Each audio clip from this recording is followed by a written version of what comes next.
Assalamualaikum warahmatullahi wabarakatuh. Salam sejahtera bagi kita semua. Perkenalkan, saya Mira Madani dari Program Studi Ilmu Keperawatan Stik CRC Pontianak. Dalam video edukasi kali ini, kita akan membahas secara mendalam mengenai cedera kepala berat, yaitu salah satu kondisi kritis yang membutuhkan penanganan cepat, tepat, dan terkoordinasi. Nah, topik ini sangat penting karena cedera kepala berat merupakan penyebab utama kecacatan dan kematian, terutama pada usia produktif. Keterlambatan penanganan hanya dalam hitungan menit dapat memperburuk kerusakan otak dan mengancam nyawa. Nah, semoga materi ini dapat memberikan wawasan serta meningkatkan kewaspadaan kita dalam menghadapi kasus-kasus cedera kepala. Mari kita bahas yang pertama, yaitu terkait pengertian cedera kepala berat. Cedera kepala berat adalah kondisi trauma pada otak yang menyebabkan gangguan fungsi neurologis signifikan.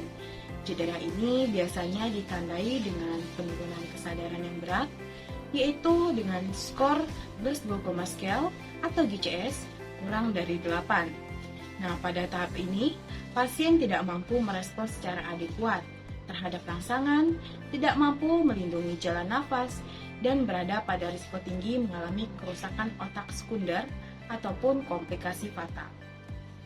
Nah, cedera kepala berat ini terdiri dari dua tahapan kerusakan. Yang pertama ada cedera primer, yaitu kerusakan langsung akibat benturan seperti fraktur, laserasi, kontusio, dan pendarahan otak.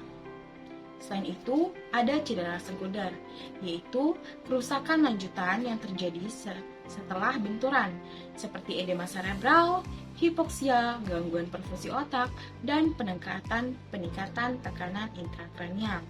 Nah, cedera sekunder inilah yang harus dicegah dengan melalui penanganan cepat dan juga tepat. Penyebab dan faktor risiko dari cedera kepala berat.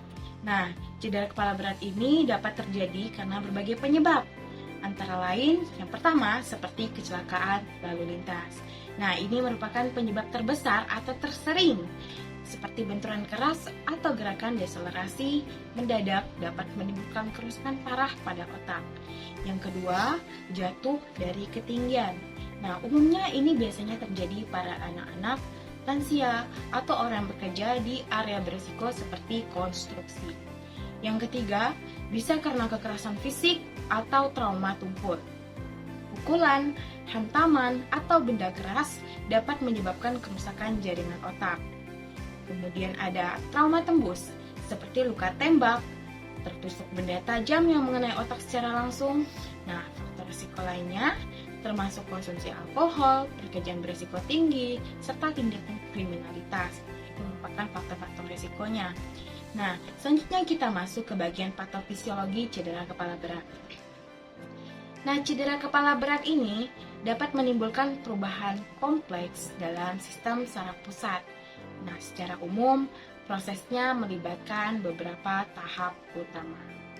Yang pertama ada cedera primer, terjadi tepat saat benturan, yang mencakup fraktur tulang tengkorak, pendarahan otak seperti hematoma epidural, subdural maupun subarachnoid, kemudian kontusio otak, dan diffuse external injury atau DEI. Nah, kerusakan ini tidak bisa diperbaiki sehingga fokus penanganan adalah mencegah cedera lanjutan. Yang kedua, ada cedera sekunder, yaitu terjadi akibat proses lanjutan setelah benturan tadi, yaitu seperti edema cerebral, yaitu otak membengkak, penurunan aliran darah otak atau iskemia, hipoksia, kekurangan oksigen pada aliran darah otak, kemudian peningkatan tekanan intrakranial, dan juga gangguan metabolisme sel otak. Nah, jika tidak tertangani, cedera sekunder dapat mempercepat penurunan fungsi otak. Yang ketiga, peningkatan tekanan intrakranial. Tengkorak merupakan ruang tertutup yang tidak bisa mengembang. Jika volume otak meningkat akibat edema atau perdarahan, maka tekanan di dalam kepala akan naik. Efeknya yaitu menekan pembuluh darah sehingga otak kekurangan oksigen. Menekan batang otak dapat mengakibatkan gangguan pernapasan, kesadaran, hingga kematian. dan menyebabkan thrush Cushing, yaitu tekanan darah meningkat, nadi menurun, dan napas tidak teratur. Nah, trias ini adalah tanda herniasi otak yang sangat berbahaya.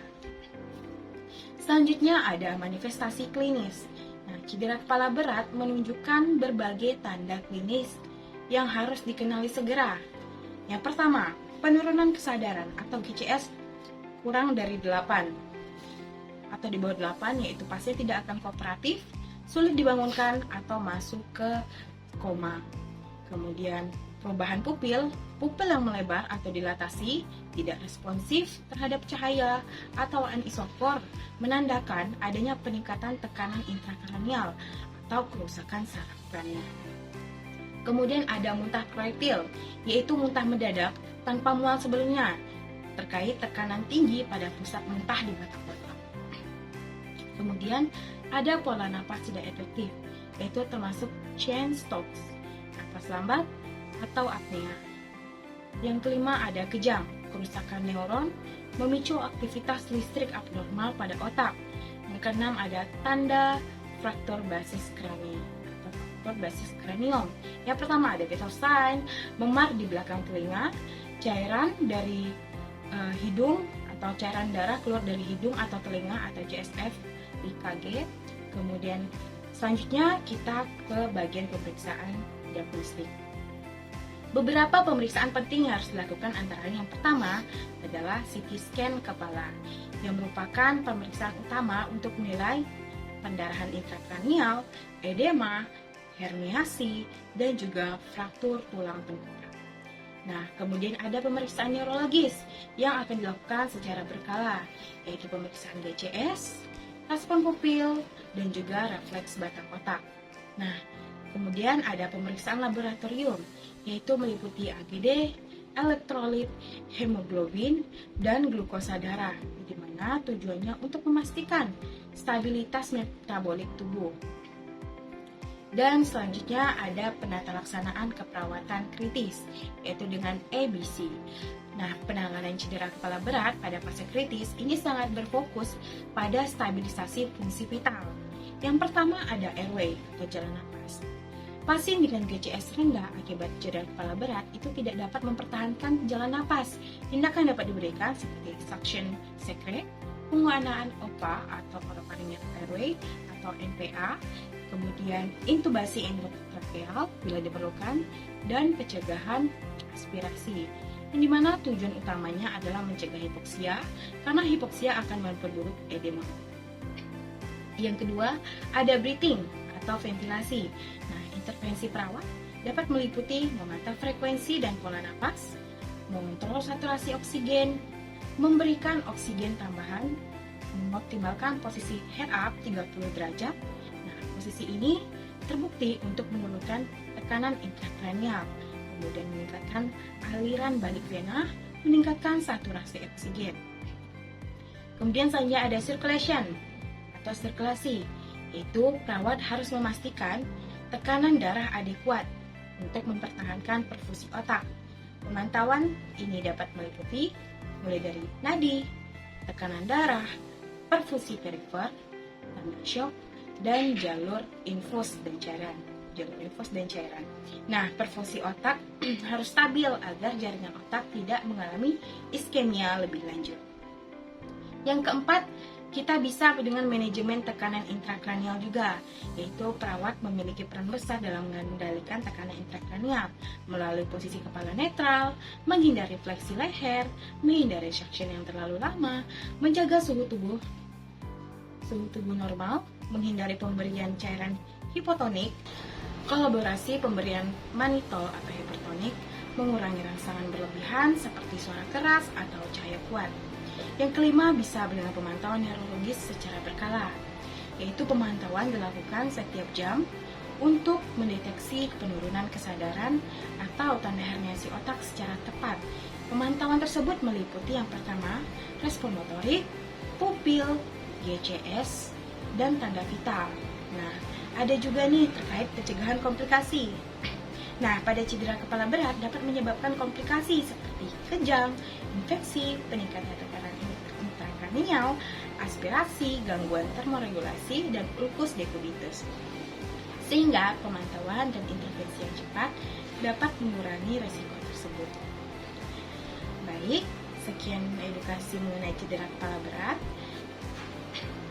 Ini dapat disimpulkan bahwa cedera kepala berat merupakan kondisi yang membutuhkan penanganan cepat, tepat, dan komprehensif untuk mencegah kerusakan otak yang lebih luas. Perawat menjadi garda terdepan dalam menjaga jalan napas, ventilasi, sirkulasi, serta memantau perubahan neurologis pasien.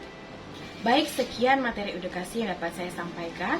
Semoga materi ini dapat meningkatkan pemahaman kita semua tentang pentingnya penata laksanaan yang optimal pada pasien dengan cedera kepala berat. Saya Mira Madani mengucapkan terima kasih telah menyimak video edukasi ini.